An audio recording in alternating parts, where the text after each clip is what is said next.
Question exercise 4.9 में हमारे पास है कि एक रॉकेट जो है वो फर्स्ट सेकंड में 20 फीट, सेकंड में 60 फीट, थर्ड सेकंड में 100 फीट और इस स्पीड से अगर वो जा रहा है तो 20 सेकंड में वो क्या स्पीड अटेंड करेगा। तो क्लियरली ये एक अरिथमेटिक सीक्वेंस है। एन के फार्मूले a plus n minus one into d के हिसाब से A20 जब हम मालूम करेंगे तो a की बजाय 20, यहाँ पे 20 माइनस वन और d के लिए 40, तो A20 हमारे पास हो जाएगा 20 प्लस 19 इंटू 40 जो कि बनता है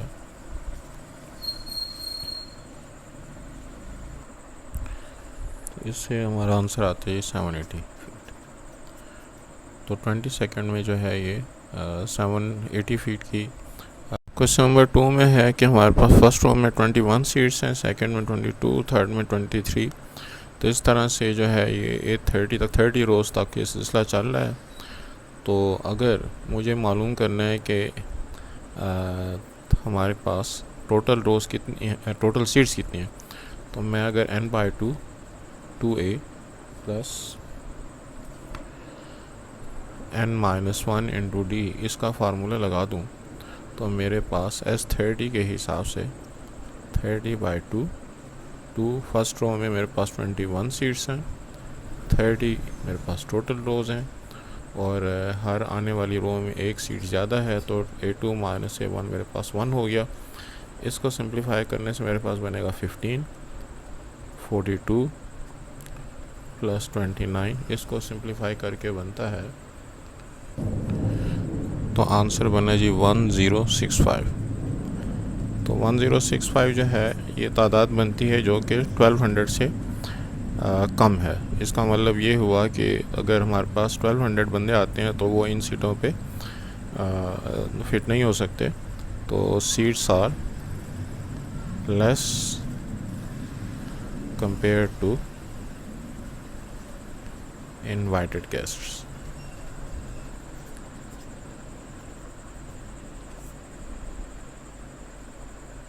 क्वेश्चन नंबर 3 में है हमारे पास के पहले साल 4500 पे थी, 820 रुपीज़ का इंक्रीमेंट है हर साल, तो 30 ईयर्स में टोटल कितनी पे होगी। तो S n equals to n/2 2a plus n-1 into d का फार्मूला से S30 हो जाएगा 30/2, a की बजाय 4500 और यहाँ पे n के बजाय 30 माइनस 1, डी की वैल्यू लिखेंगे 820। तो इसको अगर मैं सॉल्व करूँ तो 15 और 4500 को अगर मल्टीप्लाई करें 2 के साथ तो 9000 प्लस 29 इंटू 820। तो कैलकुलेटर से अगर इसको हम कैलकुलेट करें तो ये बनेगा 491700 जो कि हमारा आंसर आ जाएगा। क्वेश्चन नंबर 4 में है कि फर्स्ट डे पर 1 रुपये बचाया, सेकंड डे पे 2 रुपीज़, थर्ड डे पे 4 रुपीज़, तो डे 20 पर कितने पैसे बचाए जाएंगे। अब क्लियरली हमारे पास एक ज्योमेट्रिक सीक्वेंस है। तो an is equal to AR n-1। A20 के हिसाब से फर्स्ट टर्म 1 है, R 2 है और यहाँ पे n की बजाय 20 माइनस 1। इस वैल्यू को अगर हम कैलकुलेटर से कैलकुलेट करें तो आंसर बनता है 524288। क्वेश्चन नंबर 5 में है कि 1/5 of a sealed container of an e-stroke, a vacuum pump removes 1/5 of air from the sealed container on each stroke of its piston। तो अगर हम फर्स्ट स्ट्रोक की बात करते हैं तो 1 यूनिट में से 1/5 जो है वो माइनस हो गया, इसका मतलब बाकी जो है अब सिर्फ 4/5 यूनिट्स बच गए। सेकेंड स्ट्रोक की बात करें तो वो भी 4/5 का जो 1 माइनस 1/5 है वो बाहर निकल आएगा, जिसके मुताबिक 4/5 इंटू 1 माइनस 1/5 इज़ अगेन 4/5। ये बन जाएगा 4/5 का स्क्वायर। इसी तरह से थर्ड स्ट्रोक अगर हम देखें तो 4/5 का स्क्वायर और इसमें से 1 माइनस 1/5 ऑफ इट, तो इसमें हमारे पास 4/5 का क्यूब आ जाएगा। इस हिसाब से हमारे पास जो फिफ्थ स्ट्रोक है वो सीक्वेंस के हिसाब से बनना चाहिए 4/5 पावर 5, जिसको कि हम कैलकुलेटर ज़ीरो से करें तो अप्रॉक्सीमेटली बनता है 0.327 यूनिट्स।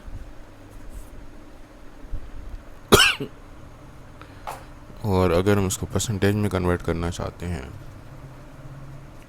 तो इसको 100 से मल्टीप्लाई और डिवाइड कर देते हैं, तो ये 100 मल्टीप्लाई होकर इसको 32.7 कर देगा और नीचे वाला 100 जाए परसेंटेज में कन्वर्ट हो जाएगा।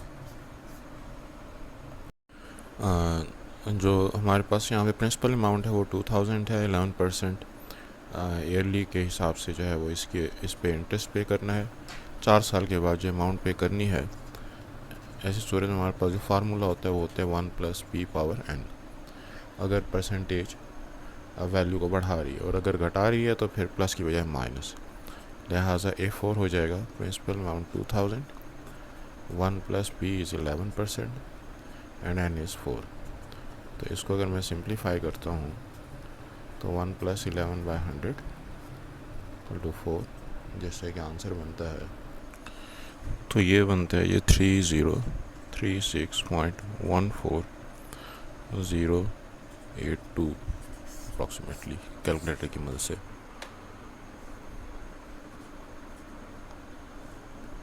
क्वेश्चन नंबर 7 में है कि 10% के हिसाब से एक प्रॉपर्टी की कीमत बढ़ रही है, 45,000 उसकी प्रेजेंट वर्थ है, तो 8 साल के बाद जो इसकी वर्थ क्या होगी। तो सेम फार्मूला जो भी हमने पीछे इस्तेमाल किया, A × 1 + p⁻n, क्योंकि इस सूरत में भी जो परसेंटेज है वो वैल्यू को बढ़ा रही है, तो A8 हो जाएगा 45,000 × 1 + p जो है वो 10% और n के लिए हम 8 लगा देते हैं, तो 45,000 ये 10% के हिसाब से 10/100 पावर 8। और इसको अगर हम कैलकुलेटर से कैलकुलेट करें तो 45,000 इंटू ये 0.11.1 पावर 8, जिससे कि ये बनता है 9646.1.49 अप्रॉक्सीमेटली। क्वेश्चन नंबर 5 में है, क्वेश्चन 8 में कि फर्स्ट ईयर में 2000, सेकेंड ईयर में 4000, थर्ड ईयर में 8000, तो फिफ्थ ईयर में क्या। तो क्लियरली ये एक ज्योमेट्रिक सीक्वेंस है। A4 जो है वो बनेगा 16,000 और इसी तरह से A5 जो है वो 32,000 बनेगा 5 ईयर के हिसाब से। डायरेक्ट भी हम इसको कर सकते हैं या हम अपने फार्मूला AN = AR(n-1) के हिसाब से A5 अगर मालूम करें तो यहाँ पे A = 2000, R की वैल्यू जो है वो 4000/2000 = 2, n की बजाय 5 - 1, तो 2000 × 2⁴ = 16, तो हमारे पास 32,000 बनता है। तो दोनों तरीक़ों से इसको हम कर सकते हैं। क्वेश्चन 9 में है कि हमारे पास जो बैक्टीरिया है उसका जो इनिशियल A0 उसकी वैल्यू है वो है 16,000 और ये ज्योमेट्रिकली इंक्रीज़ कर रहे हैं। 5 दिन के बाद इनकी तादाद 1 to 5 विद डबल ज़ीरोज़, ये जो थर्ड ज़ीरो है ये ठीक नहीं है, इतनी हो जाती है। तो हमारे पास जो रेशो है, जिस रेशो से इंक्रीज़ करें हमको मालूम करना है। तो n = ARn-1, तो यहाँ पे हमारे पास an की value 1 to 15 with double zero, a की वैल्यू 16 विद 3 ज़ीरोज़ और r की वैल्यू हमको मालूम करनी है। और n जो है वो हम 6 इसलिए ले रहे हैं कि 5 दिन के बाद जो ये वाली वैल्यू बनी है तो उससे पहले से हमारे पास ये वाला फिगर मौजूद था 16 विद 3 ज़ीरोज़। तो इसको यहाँ पे मैं अगर 6 - 1 करता हूँ तो ये 2 ज़ीरो इस 2 ज़ीरो के साथ कैंसिल हो गया और 1215 with 160 r power 6 - 1 is equal to 5। इसको अगर हम सिंप्लीफाई करें तो ये तो 5 पर डिवाइड करके 32 आता है, और 1215 को अगर 3 पर डिवाइड करें 5 पर तो वो 243 आता है। तब 243 जो है ये 3 पावर 5 और 32 जो है ये 2 पावर 5 के बराबर है। तो इसके हिसाब से R5 जो है वो 3/2 पावर 5 हो गया। तो अगर हम बेसिस को कंपेयर करें तो हमारे पास R की वैल्यू 3/2 आती है। इसका मतलब ये है जो रेट ऑफ इंक्रीज़ है वो 3/2 है। क्वेश्चन नंबर 10 में हमारे पास जो प्रिंसिपल अमाउंट है वो 6 लाख रुपीज़ है। 9% के हिसाब से जो है वो इस पर इंटरेस्ट पे करना है। 10 साल के बाद जो पैसे हमें देने हैं तो वो हमने मालूम करना है। इसके लिए हमने फार्मूला जो बनाया था a × 1 + p पावर n, अगर परसेंटेज इंक्रीज़ कर रही हो वैल्यू को, तो a10 हमारे पास a की वैल्यू 6 विद 1 2 3 4 5 ज़ीरोज़, और परसेंटेज जो है वो 9% है। n की वैल्यू हम 10 लगा देते हैं।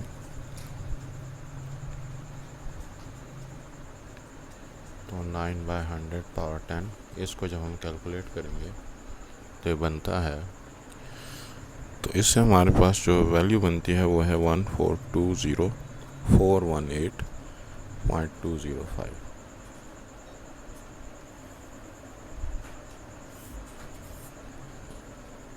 क्वेश्चन नंबर 11 में ये है कि फर्स्ट इंस्टॉलमेंट 5000 की है, उससे अगली इंस्टॉलमेंट 6125, उससे अगली 7250। तो क्लियरली हमारे पास जो कॉमन डिफरेंस आ रहा है वो है 1125 का। तो इसके हिसाब से हमारे पास ये एक अरिथमेटिक सीक्वेंस बनता है, और इसको जब हम S10 मालूम करना चाहते हैं तो Sn का formula n/2 2a + n - 1 × d के अंदर अगर हम वैल्यू की पुटिंग करें तो ये बनेगा S10 10/2 a की बजाय 5000, n की बजाय 10 - 1 और d की बजाय 1125। तो इससे हमारा आंसर आता है 10/2 इज़ 5, ये बनेगा 5 × 2 इज़ 10, 10 विद 3 ज़ीरोज़, और इसको अगर मल्टीप्लाई करें कैलकुलेटर के ज़रिए से तो ये हमारे पास आता है जी 10125। तो सिंप्लीफाई करने से इसका आंसर बना 1000625।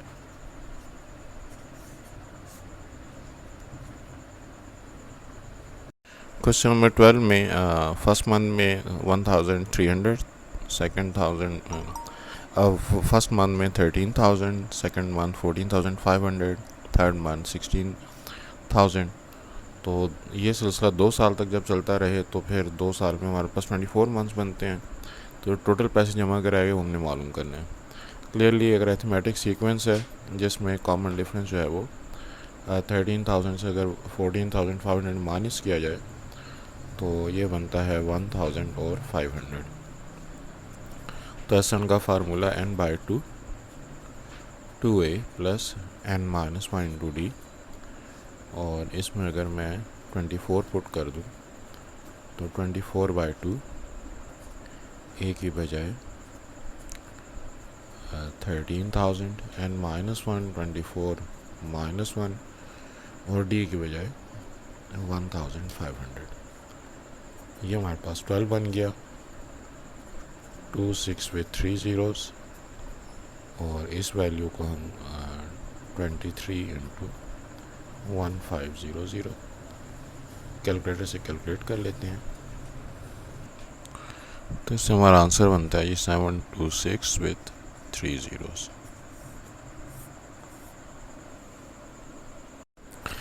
क्वेश्चन नंबर 13 में है कि जी हमारे पास यूनिट 10 100,000 10,000 लाख 10 लाख 10 लाख रुपए जो है वो उधार लिए गए हैं। इनको 20 इंस्टॉलमेंट्स में जब वापस करना है तो n जो है हमारे पास 20 है, और हर इंस्टॉलमेंट जो है वो पिछली इंस्टॉलमेंट से 2000 रुपये कम है। मिसाल के तौर पर अगर पहली इंस्टॉलमेंट आपने x दी है तो दूसरी इंस्टॉलमेंट x माइनस 2000 है। अब हमें ये मालूम करना है कि हमारी फर्स्ट इंस्टॉलमेंट क्या है। तो इसमें जब मैं कॉमन डिफरेंस निकालता हूँ तो A2 माइनस A1 के हिसाब से मेरे पास बनेगा माइनस 2000, यानी कि मैंने इसमें से जब इसको माइनस किया तो प्लस x माइनस को काट देगा, माइनस 2000 रह जाएगा। n की वैल्यू 20 है। Sn का फार्मूला अगर मैं लगाऊँ तो n/2 2a plus n minus 1 into d के हिसाब से ये मेरे पास जो 10 लाख की अमाउंट है 1 विथ 6 ज़ीरोज़ वो मैं लिख देता हूँ। n की वैल्यू मैंने 20 लगानी है, a हमने मालूम करना है, n की वजह हमारे पास 20 है और d की वजह माइनस 2000।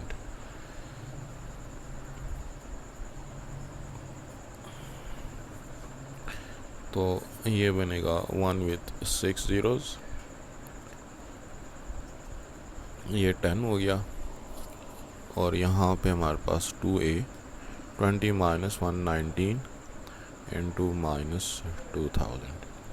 अब a को जो है हमने सब्जेक्ट ऑफ द फार्मूला बनाना है, तो मैं अंदर इसको मल्टीप्लाई कर देता हूँ 1 विथ 6 ज़ीरोज़, 10 इंटू 2 20a, और इसके साथ अगर मल्टीप्लाई करूँगा तो 19 इंटू 2 इज़ 38। अब 3 ज़ीरो इसके और 1 ज़ीरो इसका, तो 4 ज़ीरो 1 2 3 4, तो 1 विथ 6 ज़ीरोज़, और इसको इधर लेकर आए तो 38 विथ 4 ज़ीरोज़, और यहाँ पे 28। इन दोनों को अगर मैं ऐड कर देता हूँ तो ये बनता है 138 with 4 zeros equal to 20a। a की वैल्यू मेरे पास बनी 138 विथ 4 ज़ीरोज़ डिवाइड बाय 20, तो ये ज़ीरो इस ज़ीरो के साथ काट गया, इस 2 को इसके साथ अगर मैं काटूँ तो बनेगा 69 विथ 3 ज़ीरोज़। तो पहली जो किस्त उसको देनी चाहिए वो 69,000 रुपीज़ की देनी चाहिए। अच्छा, बुक का जो आंसर है वो ठीक नहीं है। क्वेश्चन 14 में है कि फर्स्ट इंस्टॉलमेंट जो है वो 8000 की है, 5% के हिसाब से इसमें इंक्रीज़ करना है। 24 इंस्टॉलमेंट्स में टोटल कितने पैसे जो है वो दिए जाएंगे। तो इस सूरत में a into 1 plus p power n का फार्मूला, तो हमारे पास ये 24 हो जाएगा 8000 1 प्लस 5% और n की बजाय 24 5 और 100 पावर 24। इसको जब हम सिंप्लीफाई करेंगे तो ये बनता है 8000 और 1 प्लस 0.05 पावर 24, तो कैलकुलेटर से बनता है। तो इससे हमारा जो आंसर आता है वो आता है 25800.79 अप्रॉक्सीमेटली। अब बुक का आंसर इसका भी ठीक नहीं है।